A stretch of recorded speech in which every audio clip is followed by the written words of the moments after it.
নমস্কাৰ আপোনালোকে চাই আছে এনি পলিটিকেল ষ্টুডিঅ'ত মই ৰুণাস্মিতা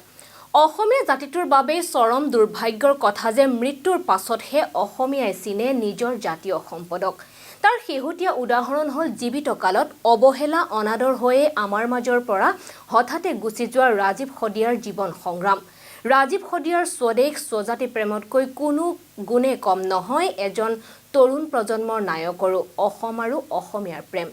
আপুনি মই সকলোৱে তেওঁক চিনি পাওঁ তেওঁৰ নাম ব্যক্তিগত পৰিচয় জানো পিছে সেইজনৰ ভিতৰৰ মানুহজনক আমি বাৰু কিমানে জানো জাতিপ্ৰেমী আৰু প্ৰচণ্ড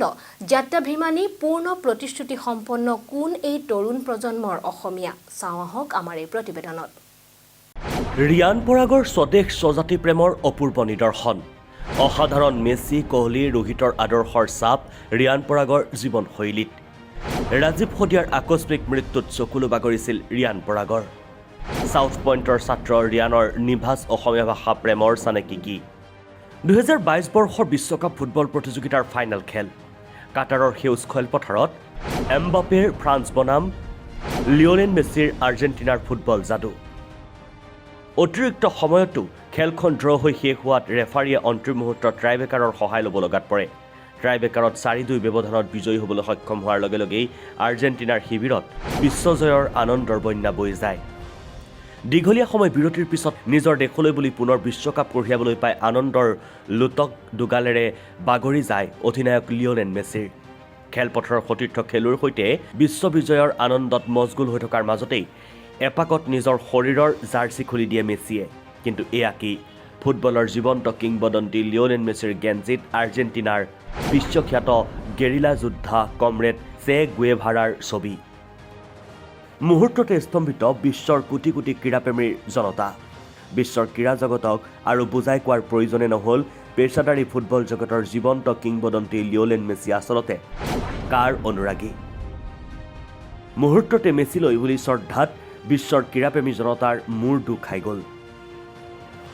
2024 বৰ্ষৰ 12 জুলাইৰ পৰা 18 জুলাইলৈকে মুম্বাইত বিশাল আয়োজনেৰে দেশৰ প্ৰখ্যাত উদ্যোগপতি মুকেশ আম্বানীৰ পুত্ৰ অনন্ত আম্বানীৰ জাকজমকীয়া বিবাহৰ অভ্যৰ্থনা অনুষ্ঠান দেশৰ ৰাজনৈতিক জগত ক্ৰীড়া সাংস্কৃতিক ব্যৱসায় উদ্যোগ ক্ষেত্ৰ আদি সকলো ক্ষেত্ৰৰে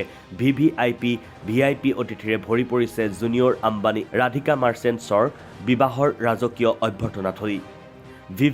ভিআইপিসকলৰ লানি নিচিগা ভিৰ সকলো গ'লেও শতিকাৰ বিখ্যাত বিয়াখনলৈ নগ'ল কোন কোন আম্বানীৰ বিবাহলৈ যথাৰীতি সময়মতে আমন্ত্ৰণী পত্ৰ পালেও বিয়ালৈ যোৱাৰ পৰিৱৰ্তে সেই বিশেষ দিনটোত দেশৰ বাহিৰত লণ্ডনৰ সেউজ ঘাঁহনিত উইলম্বণ্ডনৰ খেল উপভোগতহে মত্ত হৈ থকা দেখা গ'ল টীম ইণ্ডিয়াৰ অধিনায়ক ৰোহিত শৰ্মাক বিয়ালৈ নিমন্ত্ৰণী পত্ৰ পালেও ৰোহিতৰ দৰেই মুম্বাইলৈ নগ'ল বিৰাট কোহলিও অনন্ত আম্বানী ৰাধিকা মাৰ্চেণ্টছৰ বিয়াৰ অভ্যৰ্থনাৰ দিনকেইটাত মুম্বাইৰ পৰিৱৰ্তে কোহলিকো নিজৰ গৃহ চহৰ দিল্লীতহে ব্যস্ত থকা দেখা গ'ল এই দুই ঘটনাৰ জৰিয়তে বিৰাট কোহলি আৰু ৰোহিত শৰ্মাই উভয়ে যে ফুটত উটি যোৱা তাৰকা খেলুৱৈ নহয় সেই কথা দেশৰ জনচক্ষুত স্পষ্টকৈ ওলাই পৰে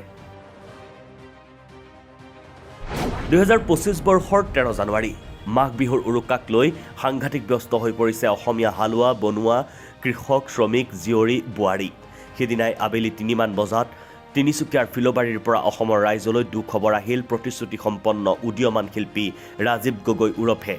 ৰাজীৱ খদিয়া আৰু আমাৰ মাজত নাই দেশ আৰু ৰাজ্যৰ বাহিৰত থাকিলেও প্ৰতি মুহূৰ্ততে অসমৰ ৰাইজৰ খবৰ ৰাখিবলৈ নেপাহৰা অসমৰ সুসন্তান ৰিয়ান পৰাগে হায়দৰাবাদত সামাজিক মাধ্যমৰ জৰিয়তে এই হৃদয় বিদাৰক খবৰটো লাভ কৰে আমাৰ বহুতৰ দৰেই তেতিয়ালৈ ৰাজীৱ খদিয়াৰ সন্দৰ্ভত ৰিয়ানো বিশেষ পৰিচিত নাছিল কিন্তু সামাজিক মাধ্যমত প্ৰয়াত ৰাজীৱ খদিয়াৰ ৰচিত আৰু কণ্ঠ নিগৰিত দুটামান গান শুনাৰ পাছত ৰাজীৱ খদিয়াক বুজি পাবলৈ ৰিয়ান পৰাগৰ আৰু অধিক সময়ৰ প্ৰয়োজন নহ'ল স্বদেশ স্বজাতিক ভালপোৱা প্ৰকৃত অসমীয়া গণশিল্পী ৰাজীৱ খদিয়াক অকালতে হেৰুৱাৰ দুখত ৰিয়ান পৰাগৰ দুচকু সেমেকি উঠিল দেশৰ প্ৰতিশ্ৰুতি সম্পন্ন ক্ৰিকেটাৰ ৰিয়ান পৰাগৰ সেইদিনাৰ দুখৰ সাক্ষী হৈ ৰ'ল তেওঁৰ 15 জানুৱাৰীৰ এক বিশেষ ফেচবুক পোষ্ট অসমবাসী ৰাইজৰ দুখৰ সমবাসী হৈ ৰিয়ান পৰাগে লিখিছিল জাতিক হৃদয়েৰে ভাল নেপালে এই ধৰণৰ বিপ্লৱী কণ্ঠ নিগৰিব নোৱাৰে আমি এইজন মৰমৰ শিল্পীক হেৰুৱাই মৰ্মাহত হৈছোঁ তেওঁলৈ শ্ৰদ্ধাঞ্জলি জ্ঞাপন কৰিলোঁ দিছপুৰৰ ৰজাঘৰীয়াৰ সৈতে অসমৰ খুদ সাংস্কৃতিক জগতৰ বৰ পূজাৰী বাঘা বাঘা সংগীত পৰিচালক গীতিকাৰ সুৰকাৰ হাই প্ৰফাইল গায়ক শিল্পীসকলে প্ৰয়াত ৰাজীৱ সদিয়াৰ প্ৰতি স্পষ্ট অনাদৰ অৱহেলা প্ৰদৰ্শন কৰি অহাৰ বিপৰীতে অসমৰ নতুন প্ৰজন্মৰ প্ৰতিশ্ৰুতি সম্পন্ন খেলুৱৈ তথা অসমীয়া জাতিৰ প্ৰথমগৰাকী আন্তৰ্জাতিক ক্ৰিকেটাৰ ৰিয়ান পৰাগে প্ৰয়াত ৰাজীৱ সদিয়ালৈ বুলি লিখা এই ফেচবুক পোষ্ট বিশেষ তাৎপৰ্যপূৰ্ণ ঘটনা বুলিয়ে বিবেচিত হৈছে। প্ৰয়াত ৰাজীৱ সদিয়াৰ দৰেই অসমীয়া জাতি আৰু নিজৰ অসমীয়া ভাষাৰ প্ৰতি ৰিয়ান পৰাগৰো বিশেষ টান আছে। যি সময়ত অসমৰ অসমীয়াই আজি অসমতেই অসমীয়া ক'বলৈ নিবিচাৰে, সামাজিক মাধ্যমত নিজৰ মাতৃভাষাৰ পৰিচয় দিবলৈ লজ্জাবোধ কৰে, সেই সময়ত আকৌ সুতৰ বিপৰীতে টীম ইণ্ডিয়াৰ অলৰাউণ্ডাৰ তথা অসমীয়া জাতিৰ প্ৰথমগৰাকী আন্তৰ্জাতিক ক্ৰিকেটাৰ ৰিয়ান পৰাগে সামাজিক মাধ্যমৰ নিজস্ব ৱালত মাতৃভাষাত পোষ্ট লিখিহে সুখ অনুভৱ কৰে। নিজৰ মাতৃভাষালৈ অপাৰ চেনেহৰ বাবেই ছাউথ পইণ্টৰ ছাত্ৰ হ'লেও ৰিয়ান পৰাগৰ ফেচবুক প্ৰফাইলত অসমীয়া বৰ্ণমালাকেইটাও অনাদৃত হৈ ৰোৱাৰ উদাহৰণ পোৱা নাযায়। এইবোৰ ঘটনা পৰিঘটনাই প্ৰমাণ কৰে ধনী মানুহৰ খেল ক্ৰিকেটত মজি থাকিলেও IPLত সক্ৰিয় প্ৰতিভাৰে কোটি কোটি টকা উপাৰ্জন কৰিলেও স্বদেশ স্বজাতিক পাহৰি যোৱা মানুহ নহয় ৰিয়ান পৰাগ। অসমীয়া জাতিৰ স্বদেশ স্বজাতি প্ৰেমৰ অধ্যায়ত নৱতম সংস্কৰণৰ নাম ৰিয়ান পৰাগ বুলি ক'লেও আজি মুঠেও বঢ়াই কোৱা নহ'ব। News desk report, any political.